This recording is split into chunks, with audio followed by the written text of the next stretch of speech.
Hello and welcome. And today I want to talk about The Promised Neverland Season 2, Episode 4. Normally I'll be hyped. Normally I'll be energetic and going crazy on the episodes. It's just what I'm feeling right now is so heartbroken.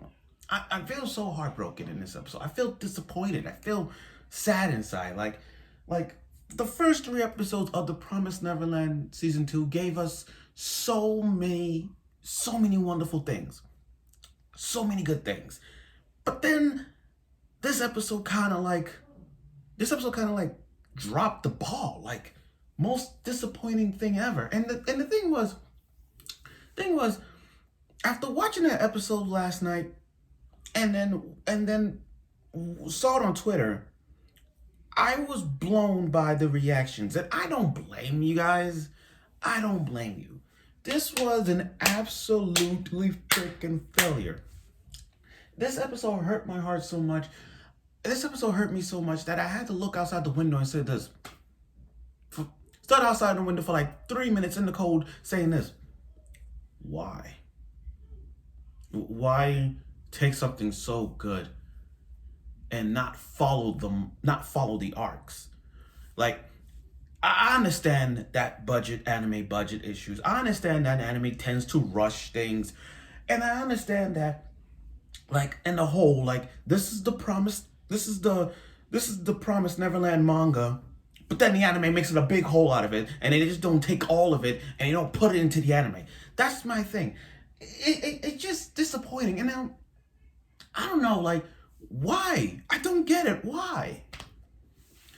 Now, before I do my review of episode 4 of The Promised Neverland, let me just say, at least I woke up this morning and saw D4DJ. Like, I watched the entire D4DJ. And if you guys would ask me who my favorite DJ is Peaky Peaky. Because Peaky Peaky reminds me of Afterglow. And Afterglow is my favorite band in Bang Dream. So, props for that. But anyway, let me do this review because of season 2, episode 4, because there's something I need to get off my chest. When I saw episode 3 last week,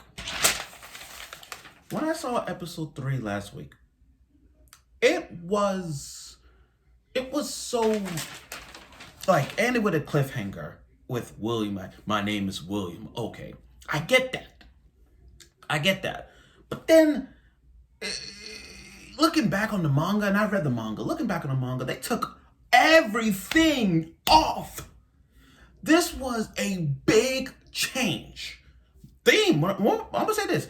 Big change. Put that quote, capital B, capital I, capital G, put the quotation marks in there, and you get big. That's what this episode did. A big freaking change. There's nothing much to say in this review. There's not much I could say. The only thing we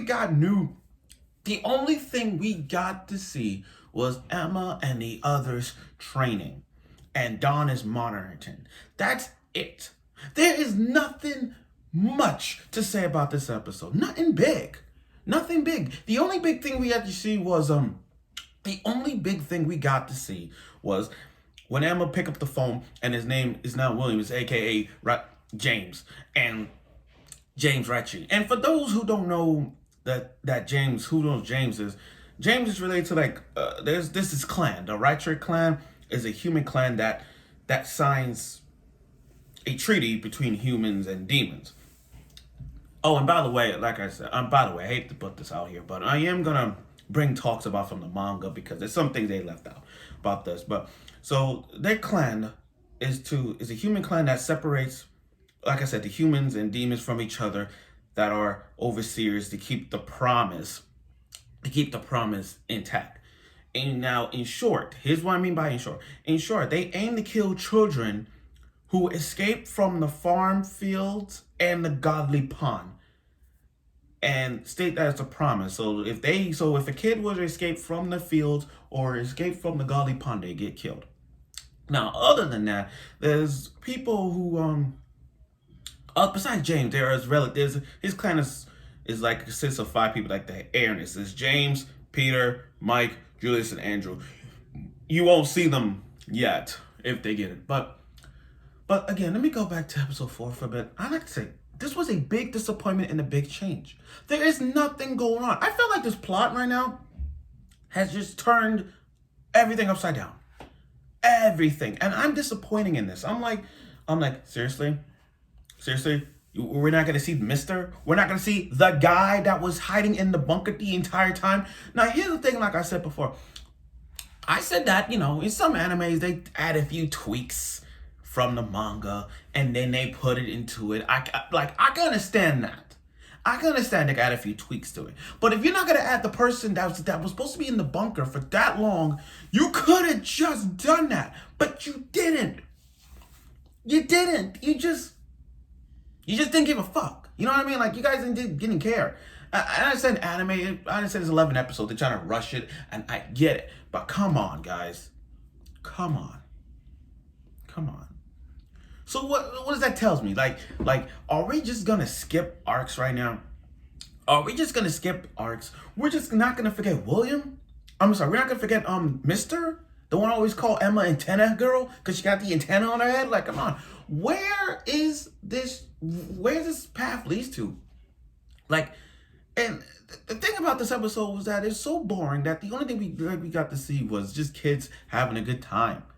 And training, okay. And then we got Isabella, best antagonist from 2019. Best antagonist on last year's Crunchyroll Anime Awards. That one that beat Overhaul and the others. Okay, I props for Isabella. And now Isabella has to redeem herself. Okay, great to see her again, but still, there's nothing much to say. It's not much. They've left out so many things in this that I don't even know where to begin. For example, Mister, where's the guy that go be in the bunker? 2, where's that sign that says poachers? Then this one that says help. 3, where are the guns? Where are the guns? They left out so many things that they didn't have no guns. That was the chapter where they meet Mister and they see a bunker full of guns, rocket launchers, snipers, assault weapons, shotguns, pistols, you name it. They didn't have all of that. And then these kids are running from the humans with like they SWAT officers. And I'm like, wait a minute, something's not right. I got confused, like something's not right. They're targeting the kids, but don't these humans realize they're shooting, that these demons are coming after them? Like, what the fuck is going on? And then the kids escape. So and that's the whole thing. But that's my point. Like, are we not gonna see the guy? We're not gonna see Mister? Are we gonna like skip the Goldy Pond Arc? One of the best arcs ever? We're gonna skip that arc? We're gonna skip like 2 arcs just to get to this Cuvitidala Arc? Like, what the hell is going on? I forgot the name of the arc, so that's what to see. But is that Cuvitidala Arc? I can't. I'll put it on my description. But still, we're missing out on so many things that they left off. And I don't know if they're rushing this or they're just doing this on purpose. But the way, I don't know if it's going to jump from one arc to another. But the way how this episode is so freaking disappointing. It was boring. It was so disappointing. And I'm like, what is the point of them doing this? Like, are they going to go back to the Gracefield and save Phil then? Because if that's the case, let it be so. Because if they're going to do something like that. But again, what a big change in this episode. I'm very disappointed in this. I feel like the heightness of I feel like the heightness of The Promised Neverland right now has just dropped. Like, I said that this was a first ballot pick for the Anime Awards, but the way how this is now, it just makes no sense. And like I said, and back when I said my top 5 shows for the winter of 2021, and I said Promised Neverland was going to be number 1. Looking now, this is like number 2 pick. This is like a number 2 pick when it comes to shows that are recommended for 2021. Right now, it's Redo the Healer is on number 1. It's Redo the Healer, The Promised Neverland Season 2, Dr. Stone Wars, Quintessential Quadruplets at 4. And 5, I really can't think of one with 5 right now. But my point is, it's just, it's like, this episode is like, you wake up in the morning and you like, what did I just watch? This episode just got me thinking like, you know what, why do I even watch this? But you know what? It's The Promised Neverland. There's nothing to say about it. But like I said, this episode was a big change. The plot now is going to change this course. So basically, we're not going to see the guy, Mister, that was in the bunker. We're not going to see them holding guns. We're not going to see Emma and the others holding guns. We're not even going to see the other kids. We're not going to see them in the Goldy Pond Arc, which I love so much. I'm going to keep bringing Goldy Pond because that was the arc that was so important. But now, with everything now is as it is, I'm lost for words. I'm lost for words. So like I said, a big change in this episode. So whatever the storyline plot goes now from this point on, either they're going to rescue Phil, I think. They're going to see Phil. I don't know. But let's see how that works out. So, very disappointing. Not excited. Normally I'd be all hyping up, but not. So, thank you for watching this episode of Promised Neverland Season 2. I look forward for next week's episode. Let's see where next week's episode leads to and hope for the best.